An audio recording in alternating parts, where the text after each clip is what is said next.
Well, as we continue with this crazy year here, we now have tropical storm Theta. Not sure if I'm pronouncing it right, but we also, of course, have Eta here and potentially Iota, which could be forming soon, which would bring us potentially to three storms at the same time in November, which would be crazy if we had all the storms at the same time. But today we're going to be looking especially in Eta and Invest Now 98L as they're going to be posing the biggest threat, and then theta data here should be just moving out to C, thankfully. So that is good news, but ADA should be going generally that way, 98L this way, and theta here out to C. So overall, some good news with theta, but we're gonna have to see about ADA and 97L, what they do bring us in the near future. If we do currently look, we do have a recon in Ada right now, as you can see. Obviously, this is flight level here, and it's finding some fairly, 991, 989. But something is though, look at that main convection area. The center is almost exposed. If you look at this here, we've got, this is like the main convection area here, and then you've got that center barely exposed here, that center of circulation. So we'll see if that is a sign of weakening, but it doesn't look a whole lot strong. Maybe at most here looks like to be 55 knot. So it does look like what National Hurricane Center ran with 60 mile per hour looks to be fairly accurate at the moment. So I think for now we're not seeing a lot of strengthening. I mean, if you look at it here, you can see a similar thing. The peak winds around 55 knot and around 45 knot, flight or surface level. So just not a very strong storm, not a very organized storm at the moment, which is obviously some good news, showing that the storm hasn't strengthened to what we could have seen a hurricane or things like that. Now, something we have seen though is a little bit of a change on the forecast guidance, and that is likely going to be something that's going to be shown on the next at 10 p.m. on the next flight update. But as you can see now, most models have now went back on the idea that this is going to be moving generally northeastward and taking a cross across Florida. Now, earlier, a lot of models had shifted onto this going something like this and kind of dying out to sea.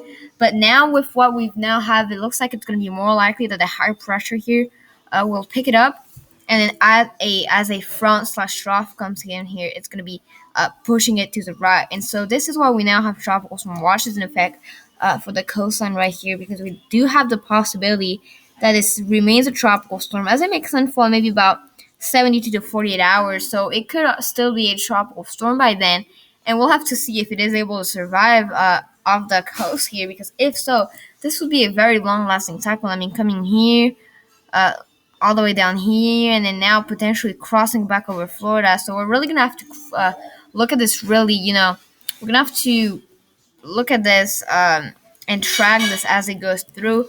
But right now, it looks like the possibilities are fairly large on where this could go. Probably, this entire area here would be the kind of cone right now. So again, we're gonna have to track this closely, see where it could be headed. But something that we do have to keep in mind, though, is that as you can see here, this is right now, right?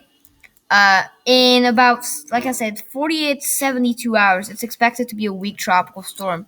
So we might be seeing maybe a 50, 40 mile per hour landfall, but it may remain a weak tropical storm. It is expected to pretty much be at its peak intensity, maybe in 12 hours or so.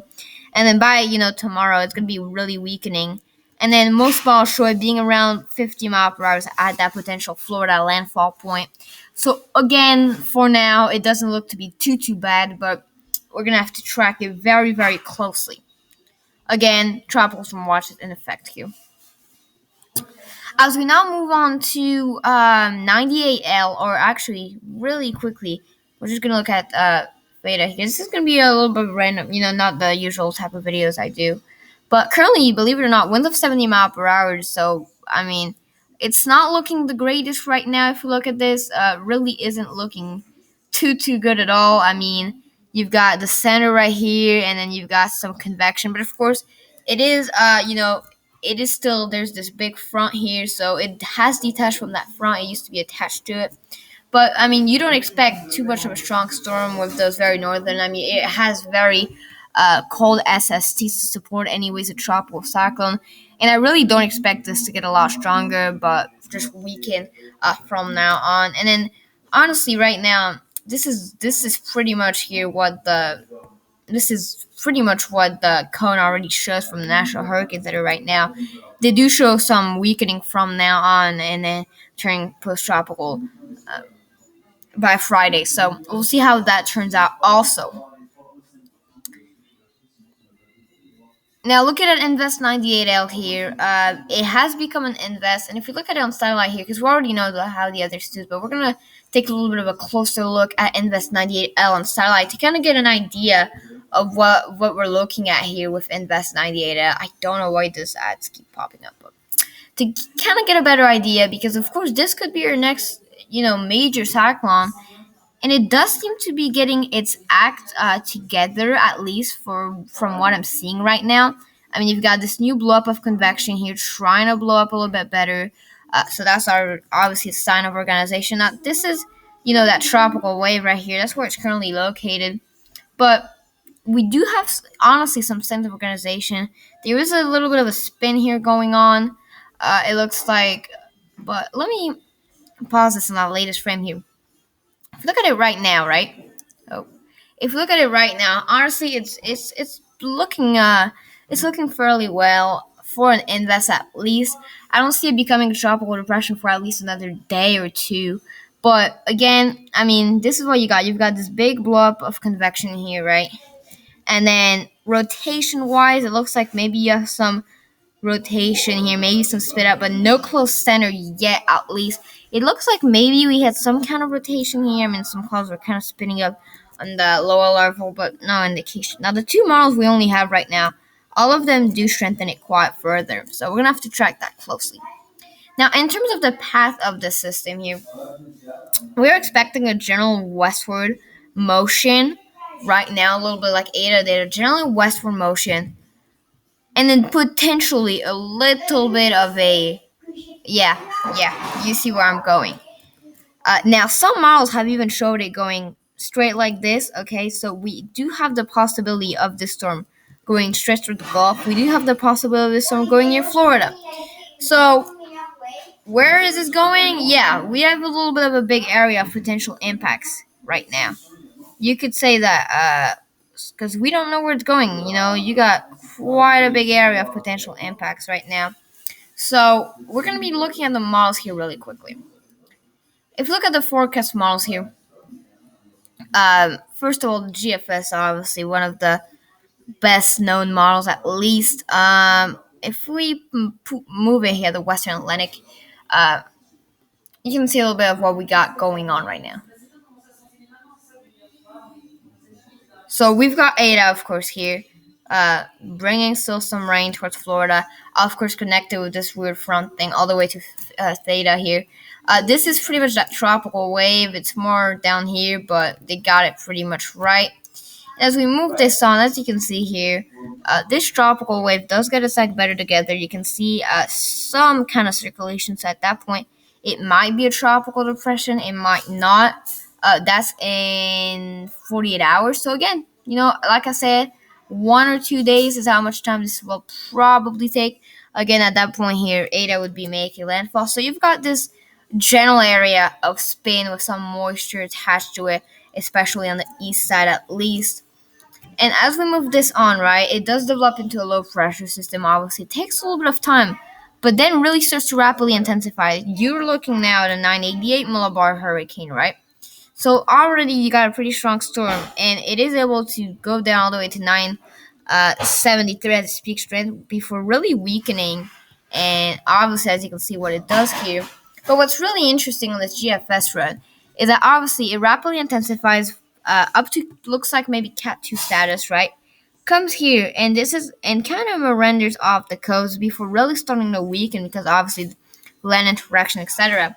And this does remind a little bit of Iota, right? Came off here, started kind of drifting southward near Nicaragua, but this is expected to do like this until really weakening and then traversing off into the Eastern Pacific. But what's really interesting with this GFS run, right, is that it does eventually come through here and move over into the Eastern Pacific.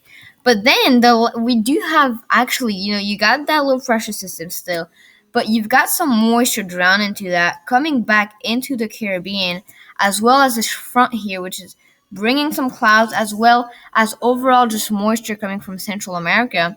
And so now you get once again this area of spin kind of connected into this here, and you get this elongated area of spin through the Eastern Pacific and the Caribbean. And what's happened on the GFS front, right, is that we do actually get a low pressure, and this low pressure here, or tropical depression, does end up kind of dying, and this takes the upper hand as they kind of spin a little bit around each other. So this, drags it this way, and then this is dragged a little bit that way here, as you can see. And so what we get here on the GFS model is once again a 978 hurricane, which obviously would be another storm. And so this is pretty crazy because you got a storm here, comes through here, Miranda's down here, and kind of does this. Now, probably will be a different storm, right? Because it's another area of spin, new area of moisture. But it is very, very interesting to see, right? If we look at the CMC model really quickly for some more guidance on this, it seems to show a fairly similar thing. So CMC model here, right? You've got obviously Iota here, and then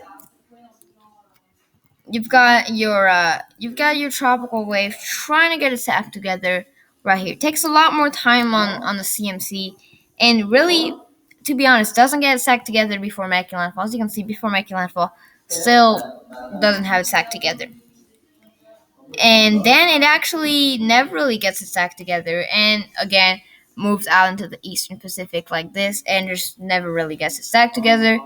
Then you've got this cold front, which is also shown on the GFS model, and once again you've got this low pressure system. So it forms differently, but still forms on this one on the end of this cold front. So what can we say about this? Chances obviously for the storm will continue to go up.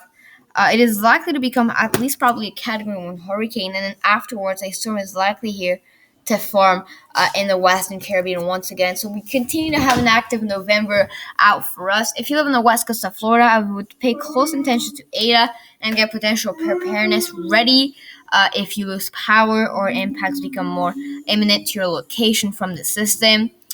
Feta could be bringing some impacts to those islands here, but nothing too serious. And obviously, interest in Central America should monitor progress of 98L, as well as interest in Jamaica here for potential impacts in the future. Thanks for watching, and don't forget to subscribe. As always, I'll be making more updates on the tropics.